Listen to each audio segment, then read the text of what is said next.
আমার বাসুরকে ডিভোর্স না দিয়ে তিনি বিয়ে করেছেন।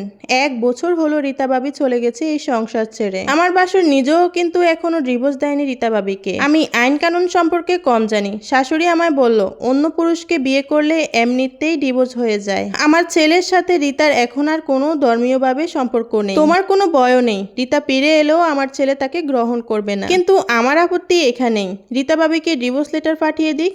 কি সমস্যা ডিভোর্সে? আমার বাসুর যদিও আর কখনো রীতা ভাবির সাথে কথা বলেননি, তবুও মনে হয় ভাবি ফিরে আসতে পারেন যেহেতু ডিভোর্স হয়নি। কিন্তু অন্য জায়গায় তো বিয়ে করে ফেলেছেন ভাবি। তারপরেও আমার মনে হয় ডিভোর্স না হলে আমি যেন অন্যের স্বামীকে কেড়ে নিচ্ছি। যদিও বাসুরের সাথে এই ব্যাপার নিয়ে আমার আলাপ হয়নি, আলাপ হয়েছে শাশুড়ির সাথে। উনি বারবার বোঝাচ্ছেন ডিভোর্স হয়ে গেছে ধর্মীয় রীতি অনুযায়ী। আমি মনে করি রীতা ভাবির নতুন বিয়েটাই হয়নি, উনি এখনো আমার বাসুরের স্ত্রী। কারণ এক স্বামীকে ডিভোর্স না দিয়ে অন্য বিয়ে করলে বিয়ে হয় না। এইসব মনে মনে ভাবছি আর ব্যাগ গুছিয়ে নিচ্ছি। এখন সকাল 6:30টার মতো বাজে। ফজরের পরেই শ্বশুর শাশুড়ি আবার ঘুমিয়ে পড়েছেন। বাসুর হয়তো তার রুমেই আছেন, ননদরা এখনো আসেননি বিয়ে উপলক্ষে। বাকি মেহমানও আসবে আজ বিকেল থেকে। এখন বাড়ি একটু ফাঁকা, আমাকে এখনই পালাতে হবে। আমি গোছানো ব্যাগটা নিয়ে বেরিয়ে গেলাম শ্বশুর বাড়ির পেছন দিয়ে। ছোট একটা গেট আছে, গেট খুলেই বের হয়েছি। এটা বাড়ির পেছনের রাস্তা।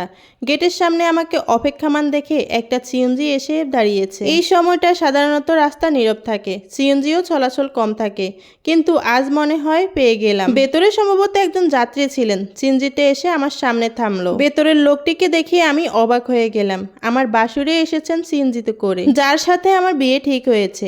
উনি নেমে গেছেন সিএনজি থেকে। এখন কি করব বুঝতে পারছি না। সিএনজিতে উঠে বসবো নাকি ঘরের দিকে ফিরে আসবো, মাথা কাজ করছে না। বাসুর এখনো আগ বাড়িয়ে তেমন কথা বলেননি আমার সাথে। সিএনজির ভাড়া মিটিয়ে দিলেন তিনি। আমি এখনো নীরবে সেখানেই দাঁড়িয়ে আছি। উনি হাত নেড়ে সিএনজিওয়ালাকে চলে যেতে বললেন। সিএনজি চলতে শুরু করলো। আমি দাঁড়িয়ে আছি রাস্তার পাশেই। বাসুর গম্ভীর কণ্ঠে বললেন, পালিয়ে যাচ্ছিলে নাকি? আমি জবাব দিলাম না। উনি বরাবরই গম্ভীর ভঙ্গিতে আমার দিকে চেয়ে প্রশ্ন করলেন, তোমারও কি কেউ আছে নাকি? যদি গোপন কোনো প্রেমিক থাকে তবে পালিয়ে যাও, আমি বাধা দেব না। আর যদি কেউ না থাকে তাহলে আমার হাত ধরো, তোমার হাত আমি কখনো ছাড়বো না। বাসুরের কথাগুলো শুনে বুকের ভিতর কেমন যেন লাগলো।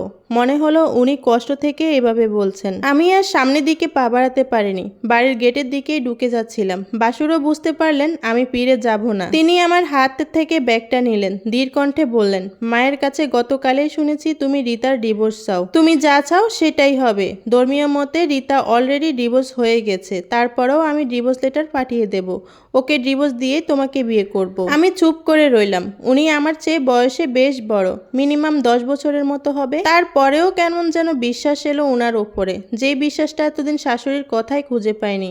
শাশুড়ি বারবারই এই ডিভোর্সের ব্যাপারটা এড়িয়ে যেতে চেয়েছিলেন, অথচ উনি কত সহজেই রাজি হয়ে গেলেন।